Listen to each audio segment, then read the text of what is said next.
Bulletin में खुशामदीद। कायम governor Punjab Malik Ahmad Khan ने हद तक इज्जत बिल पर दस्तखत कर दिए। हद तक इज्जत बिल 2024 गजट नोटिफिकेशन के बाद नाफिजुल अमल होगा। मलिक अहमद खान ने मुसव्वदे पर दस्तखत के बाद बिल पंजाब असेंबली भिजवा दिया।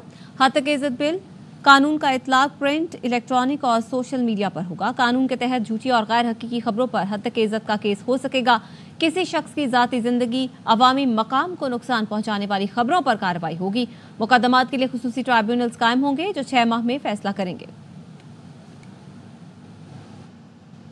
और हद तक इज्जत के कानून को लाहौर हाई कोर्ट में चैलेंज भी कर दिया गया। दरख्वास्त गुजार ने मौक़िफ़ अपनाया कि हद तक इज्जत का कानून बुनियादी हुकूक और आइन के खिलाफ है। इस कानून के जरिए अवाम की ज़ुबाबंदी करने की कोशिश की गई है। आज़ादी इज़हार को ख़त्म किया जा रहा है। ये कानून अवामी तनकीद से बचने के लिए बनाया है। अदालत से इस्तदा है कि हद तक इज्जत कानून को आइन से मुतसादिम और कलादम करार दिया जाए। हद तक इज्जत बिल की मंजूरी उजलत में दी गई, इसके असरात अच्छे नहीं होंगे। पीपी वसी पंजाब के जनरल सेक्रेटरी हसन मुर्तज़ा का हद तक इज्जत बिल पास होने पर रद्द-ए-अमल। कहते हैं हद तक इज्जत बिल को सहाफत और आज़ादी इज़हार राय पर कदगन समझते हैं। बेहतर होता हद तक इज्जत बिल स्टेक होल्डर्स को ऑन बोर्ड लेकर पास करवाया जाता। कायम मकाम गवर्नर पंजाब ने मौके से नाजायज फायदा उठाया। लगता है नून लीग सलीम हैदर के बैरून मुल्क जाने के इंतजार में थी। जरताज गुल को कौमी असम्बली में सुन्नी इत्तेहाद काउंसिल का पार्लिमानी लीडर नामजद कर दिया गया। बानी पीटीआई ने मंजूरी दे दी। पीटीआई ने कौमी असम्बली में पार्लिमानी लीडर के लिए 4 नाम तजवीज़ किए थे। बात करेंगे अपने नुमाइंदे अब्दुल कादिर से। जी कादिर, आगा कीजिए। देखिए, पाकिस्तान तहरीक इंसाफ की जानिब से अब ऐवान में पार्लिमानी लीडर्स की तकर्री का जो अमल है वो मुकम्मल किया गया है। जरताज गुल को अपोजिशन में पार्लिमानी लीडर नामजद कर दिया गया है। सुन्नी इत्तेहाद काउंसिल की जानिब से बेसिकली ये नामजदगी होगी। उमर अयूब की जानिब से भी बाज़ाब्ता ट्वीट करके इसका ऐलान किया गया है।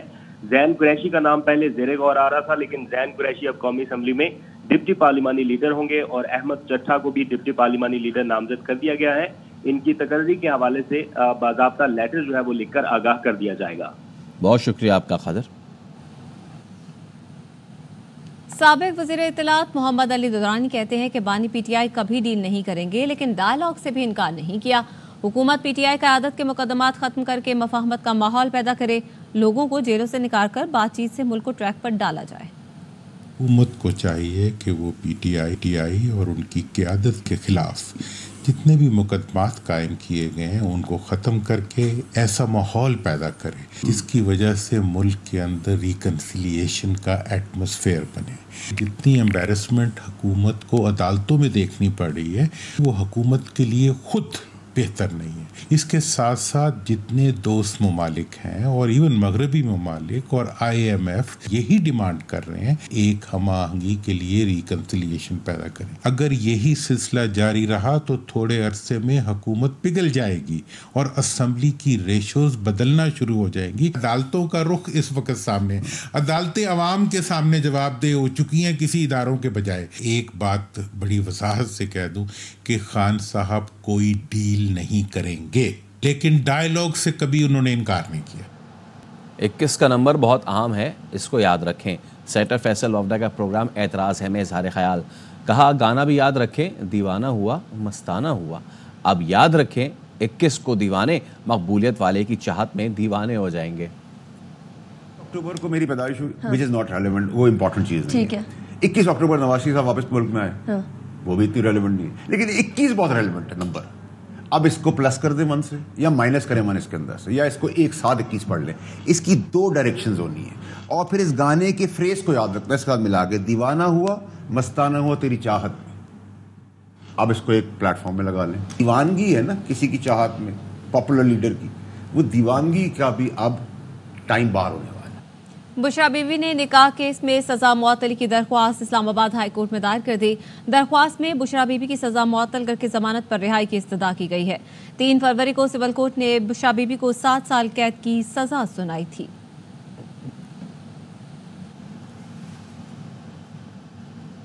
सुप्रीम कोर्ट में साबिक डिप्टी स्पीकर कासिम सूरी की इलेक्शन ट्रिब्यूनल के फैसले के खिलाफ अपील।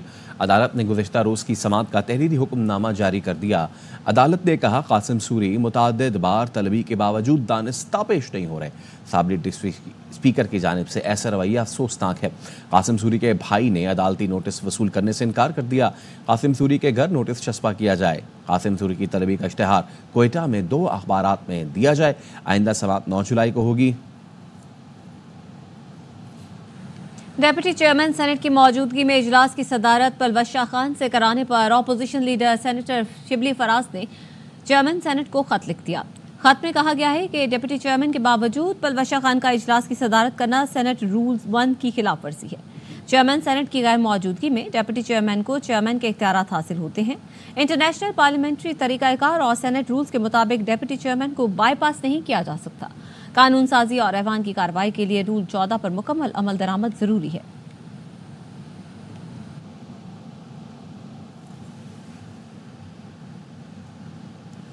इस्माइल खान में टांक रोड पर सर्च ऑपरेशन के लिए जाने वाले पुलिस काफिले पर दहशतगर्दों ने हमला कर दिया। पुलिस के मुताबिक हमलावरों ने सड़क किनारे नस्ब आईईडी धमाके के बाद फायरिंग की। पुलिस की जवाबी फायरिंग से हमलावर फरार हो गए। हमले में क्यूआरएफ का ड्राइवर और एक कांस्टेबल जख्मी हुआ, जिन्हें अस्पताल मुंतकिल कर दिया गया। डीएसपी कराची सर्कल और एसएचओ थाना पनियाला में भी स्क्वाड में शामिल थे। हमले में एक गाड़ी को नुकसान पहुंचा। और कराची के इलाके शेरी जनाह कॉलोनी के करीब केमिकल टैंकर में धमाके के नतीजे में एक शख्स जाँ बहक हो गया, जबकि 7 अफराद जख्मी हो गए। 2 जख्मियों की हालत तशवीशनाक बताई जा रही है। इलाका मकीनों का कहना है टैंकर में वेल्डिंग का काम हो रहा था कि धमाका हो गया। धमाके से 2 टैंकर तबाह हो गए। करीबी रिहायशी इमारत के शीशे भी टूट गए। पुलिस ने तहकीकात शुरू कर दी है। जख्मियों को अस्पताल मुंतकिल कर दिया गया है।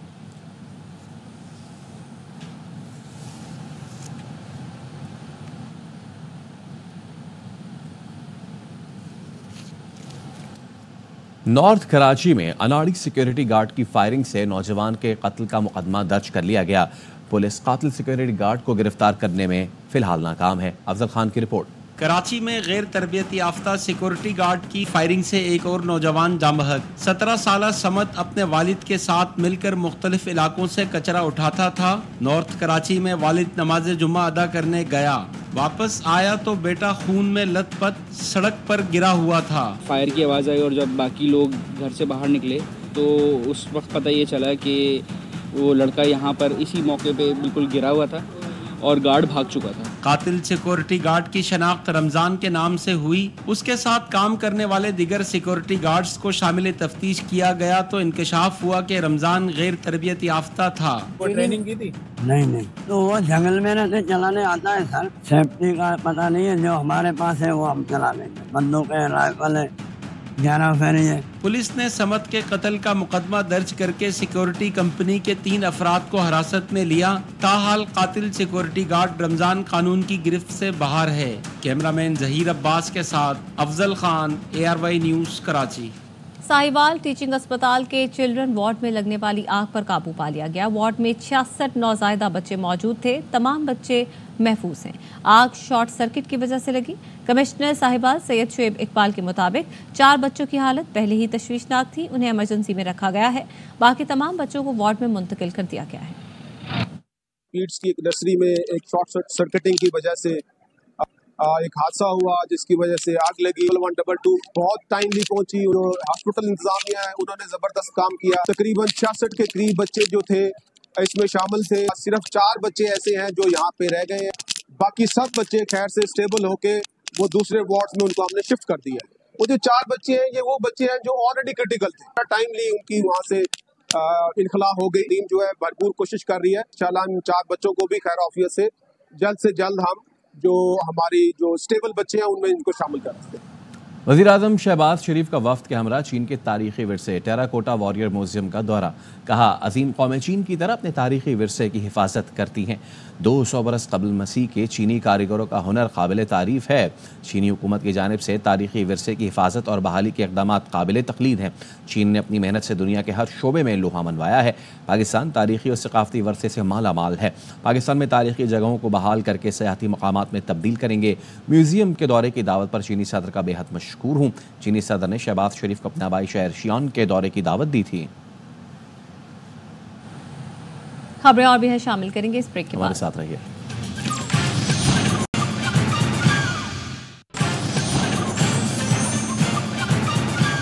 Welcome back. लोड शेडिंग के खिलाफ पूरे पाकिस्तान से आवाजें उठ रही हैं। पीपल्स पार्टी रहनुमा शाजिया मरी कहती हैं सिंध में 20 घंटे की लोड शेडिंग है। वजीर तवानाई के खूबसूरत बयान से बिजली नहीं आएगी। वजीर आजम से गुजारिश है लोड शेडिंग के मामले पर एक्शन लें। लोड शेडिंग यूँ तो पूरे पाकिस्तान से आवाज़ें उठ रही हैं, लाहौर शहर से भी आवाज़ें उठ रही हैं कि पूरे सिंध के अंदर 20 घंटे की लोड शेडिंग है। मिनिस्टर साहब की खूबसूरत स्टेटमेंट से हमारी बिजली नहीं आती। मिनिस्टर साहब की स्टेटमेंट है कि कहीं भी 10 घंटे से ज़्यादा लोड शेडिंग नहीं, ये गलत स्टेटमेंट है। वज़ीर आज़म साहब से मेरी एक गुजारिश है, फौरी तौर पर एक्शन ऑन ग्राउंड नज़र आना चाहिए। हमारे पास कहाँ से इतने डॉलर्स आ गए कि हमने वीट इंपोर्ट की जबकि हमारे स्टॉक्स में वीट मौजूद थी। किसान दोस्त बजट होना चाहिए। हमें कोई प्लान भी नहीं पता कि पीआईए के साथ होने क्या जा रहा है। तो ट्रांसपेरेंसी बहुत ज़रूरी है इस पूरे प्रोसेस में। आपस की जो खींचातानी कुछ लोग कर रहे हैं, कासिद हैं जो पूरे करने हैं, मुल्क का कितना बड़ा नुकसान हो रहा है ये सोचने की ज़रूरत है। ये लोग कहते हैं पॉलिटिकल लोगों से बात नहीं करेंगे, वो नहीं करेंगे क्योंकि आपने कभी की नहीं। सियासत के नाम पर बदमाशी हो रही है। हुकूमत ने बजट में फाटा के लिए मराद ख़त्म करने की IMF की तजवीज़ मुस्तरद कर दी। वफाक फाटा के लिए मजीद 1 साल के लिए टैक्स छूट जारी करने की तजवीज़ पेश करेगा। FBR के मुताबिक फाटा की डेवलपमेंट के लिए दरामदी मशीनरी पर टैक्स छूट जारी रखी जाएगी। माशी हालात बेहतर न होने पर कारोबार और फैक्ट्रीज पर इनकम टैक्स, सेल्स टैक्स और FED पर छूट दी जाएगी। फाटा के लिए टैक्स छूट 2023 के अख्ताम पर ख़त्म हो चुकी थी, मगर हुकूमत ने जून 2024 तक बढ़ा दी थी। फाटा की बाउंड्री पर चेक पोस्ट कायम किए जाने की तजवीज़ है। चेक पोस्ट के क़याम से टैक्स फ्री मशीनरी मुल्क के बाकी हिस्सों में नहीं लाई जा सकेगी। वफाकी वज़ीर दाखिला और इंसदाद मुनशियात मोहसिन नकवी अक़वाम मुत्तहिदा के हेडक्वार्टर्स पहुँचे। अक़वाम मुत्तहिदा के सेक्रेटरी जनरल एंटोनियो गुतेरेस ने मोहसिन नकवी का खैर मकदम किया। दोनों के दरमियान मुलाकात, UN अमन मिशन, दहशतगर्दी से निपटने के लिए मुश्तरका इक़दामात पर तबादला ख्याल किया गया। वज़ीर दाखिला ने UNCTD फोर्स के यूनिट के लिए पाकिस्तान की जानिब से मुआवनत की पेशकश की। मोहसिन नकवी ने कहा पाकिस्तान ने दहशतगर्दी के खिलाफ जंग में हरावल दस्ते का किरदार अदा किया। पाकिस्तान की पुलिस में ख़वातीन अफसरान की तादाद में इजाफा हुआ है। UN secretary general Antonio Guterres ने कहा पुलिस में ख़वातीन अफसरान का आना खुशाइंद है। नायब वज़ीर आज़म और वज़ीर ख़ारजा इसहाक डार इस्तांबुल पहुँच गए। डिप्टी गवर्नर मुस्तफ़ा आसिम अल खान और तुर्की में पाकिस्तानी सफ़ीर ने उनका इस्तकबाल किया। इसहाक डार D8 वज़राए ख़ारजा काउंसिल के गैर मामूली इजलास में शिरकत करेंगे। इजलास में गज़ा में गैर मशरूत जंग बंदी के लिए बैनुल अक़वामी बरादरी की मुश्तरका जिम्मेदारी पर गौर होगा।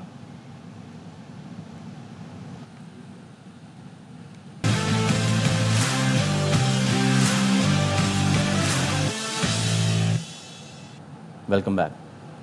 अफगानिस्तान ने गियाना में तारीख बनाती पहली बार न्यूजीलैंड को T20 वर्ल्ड कप में शिकस्त दे दी। दूसरे मैच में बांग्लादेश ने सनसनीखेज मुकाबले के बाद श्रीलंका को शिकस्त दी। इवेंट में आज नेदरलैंड्स और जनूबी अफ्रीका के दरमियान तीसरा और इंग्लैंड ऑस्ट्रेलिया के दरमियान मैच खेला जाएगा।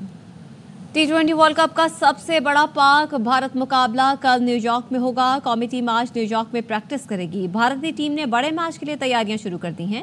न्यूयॉर्क में भरपूर प्रैक्टिस की। भारत ने पहले मैच में आयरलैंड को शिकस्त दी थी।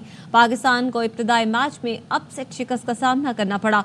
दोनों टीमों के दरमियान मैच कल नसाओ स्टेडियम क्रिकेट पाकिस्तानी वक्त के मुताबिक रात 7:30 बजे शुरू होगा।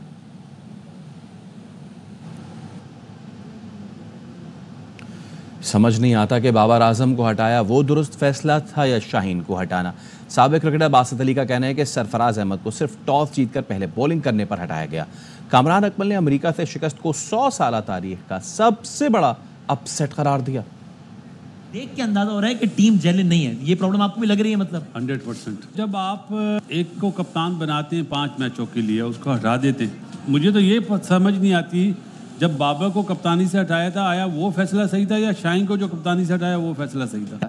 100 ईयर्स में सबसे बड़ा अपसेट मैं बोलूँ। बात करते हैं कि चेयरमैन चेंज हो रहे हैं, हफीज को क्यों चेंज किया गया था? उसका कौन जवाब देगा? किसने किया था? मिकी आर्थर को रिलीज किया, हफीज को लेके आए हैं। एक टूर्स के बाद आपने क्यों नहीं उसको कंटिन्यू किया? और जब चेयरमैन साहब नया आए थे ना, एहसान मानी साहब, तो सरफराज साहब की छुट्टी हुई थी। टॉस जीत के बॉलिंग कर ली थी। बहुत ऊपर से ऑर्डर आया, को भी ऊपर से ही ऑर्डर आया। और आप सरफराज को कैसे हटा सकते हैं? उसने साउथ अफ्रीका में आखिरी टेस्ट मैच में 50 भी किया और पाकिस्तानी रिकॉर्ड टेस्ट मैच में 10 कैच पकड़े। आपने उसको टेस्ट की कप्तानी से हटा दिया। 37 में से 28 मैच जितवा दिए। आपने उसको T20 की कप्तानी से हटा दिया। 11 सीरीज जीता, लगातार सीरीज वो जीत रहा है, आपने उसको हटा दिया। New Zealand versus Afghanistan predictions. New Zealand हो गया।